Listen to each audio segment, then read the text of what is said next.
Me and Chris have been, I've known him since grade kindergarten.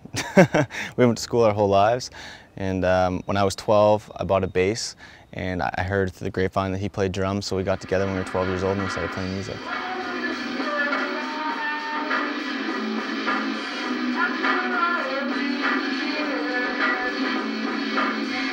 I joined the Playdates in February of 2010. I want to be a really tight bass player because I play bass. So I kind of look up to Mark Hoppus for that. I mean, he's a super tight bass player. He doesn't play intricate stuff, but he plays the right stuff. So as a bass player, that's what I want to do. And as a lyricist, I just want to write those songs that will, you know, last through time. I just want to relate to kids, like write songs of hope and love stories and just entertaining. I just want to entertain people. That years from now, when you're in your house, you'll grab my picture and sit her down. Say that this is your dad. No, he's not around. He's up in the clouds, keeping you safe and sound. I know that you're hurting, but you have to believe.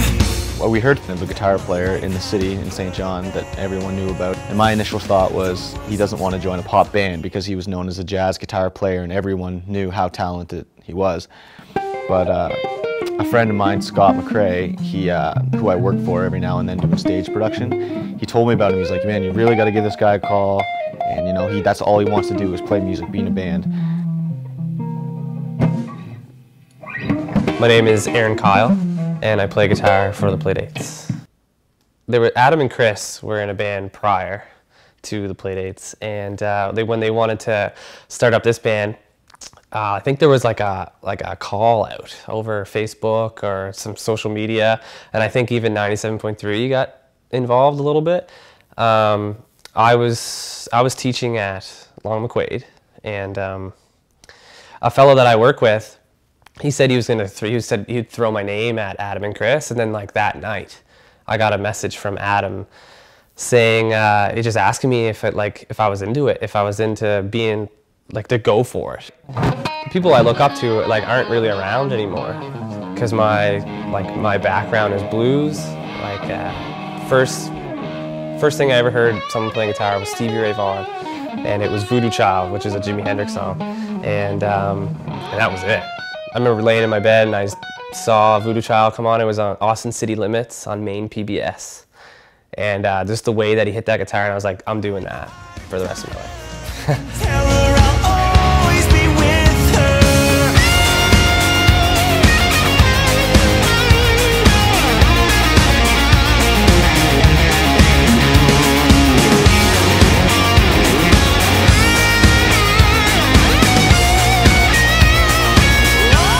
Then years from now, when you're in your house, you'll grab my picture and sit her down. Say that this is your dad.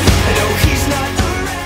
I was always a fan of 16th Avenue, and while they were a band, I actually thought that, man, I would love to be in that band, 16th Avenue.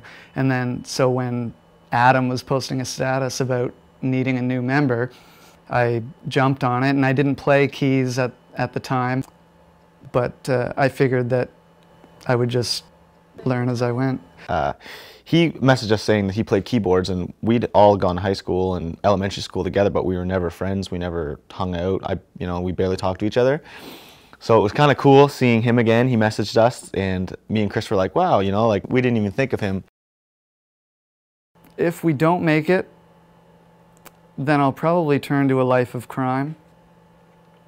I think I'd be pretty good at organized crime. I'm pretty meticulous. So, yeah, that's a contingency plan to think about. No, he's not around. He's up in the clouds, keeping you safe and sound. I know it feels like we've been cut short, but you've got so much to live for, and you'll find strength inside our daughter, and tell her I'll always be with her. My name's Chris Clausen. I am the drummer.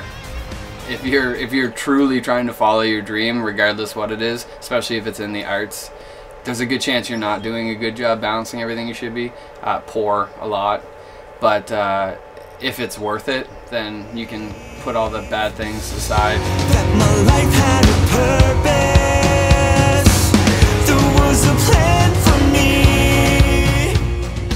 Adam and I started the band about 2 or so years ago.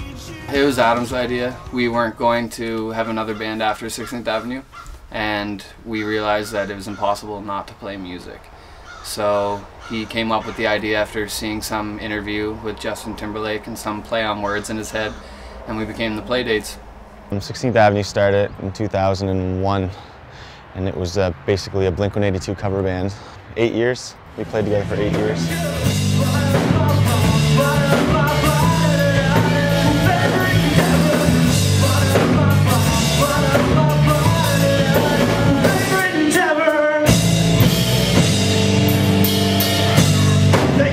We are 16th Avenue. His smile when he was happy lit up a room like I've never seen anyone, and people were drawn to him. He was very shy, but once you got to know him, the kid was just comedy gold nonstop. My favorite memory of Joel, man, there's so many. He would do this impression of this guy named Muggsy. And he would always be like, "All right, Muggsy, put your hands up in the sky." Just hearing him say that, I think, that's probably my favorite. I got a call from his brother the morning they found him. And aside from how hard it was to deal with, it was almost easier to deal with due to the amount of shock. I've never experienced anything like that before, but it was world-ending at the time, is what it felt like. At the time, I was working at Home Depot, and I was putting product on the shelf, and I got a call from Chris at like 9 o'clock in the morning, and he asked if I heard from Joel, and I was like, no. I didn't think anything of it, so I was like, no, I wouldn't worry about it. And then he called me back at like 9:20, 20 minutes later, and he told me that Joel had hung himself, and I remember just going back to work for like an hour. It just didn't faze me at the time, and it was really weird. And I looked at my boss, and I just started crying, and I was like, I gotta go home. But it took an hour for it to kick in, and I just remember driving home, and I couldn't even see because I was crying so much. And it was like I almost went off the road, and people were calling me, and I didn't want to talk to anybody. It was the worst day of my life. Cope. It's a funny word, cope. I don't know, alcohol. I just remember calling Chris, and he was the only one I wanted to see. And he came to my house, and we just sat there and looked at each other. Because it wasn't just like that, our best friend died. It was our band member died, our brother died. Like, it was the craziest thing in the world. Like, I hung out with him every day. I picked him up every single day, and it's just so surreal. As people, it's life-changing. I never lost anybody in my life. As a band, me and Chris didn't want to play music anymore. We said that we were going to be done and we'd quit. And music was the last thing we thought about. We just basically wanted to live, be happy that we were alive, and man, everything just seemed so fragile at the time. So music was the last thing we thought about. But oddly enough, it ended up being music that made us push through it, and like started coping. Like weeks to come, months afterwards, it started to help more to play music than it did not to play music. I was a train wreck. He was the best friend I've ever had, and he was my only friend that I could talk to about personal things.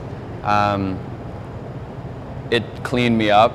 I had a bad history with drug abuse, and that was one thing that made me realize that you're not indestructible, and if you don't take care of yourself, it can all go away pretty quickly. So don't do drugs, kids. It wasn't just us, me and Chris, that thought that we wouldn't want to play music, but we didn't. I thought it would be disrespectful to him and his family to keep playing music, but oddly enough, his family was telling us, you guys can't stop playing music, you guys have to keep doing this, and you're too talented, and Joel would want you to quit. So just me and Chris got together one night and said, you know, if we're gonna do it, let's do it. It's now or never. Like we really gotta work hard because life's too short. And that's what we did. We just started working our asses off and writing the best songs we could. And then finding the best members that we could to complement our band, which was the toughest part. But luckily we found two great guys. If it wasn't for him, I wouldn't be playing music right now. So, you know, he's a big part of this band. He's the 5th member, most definitely.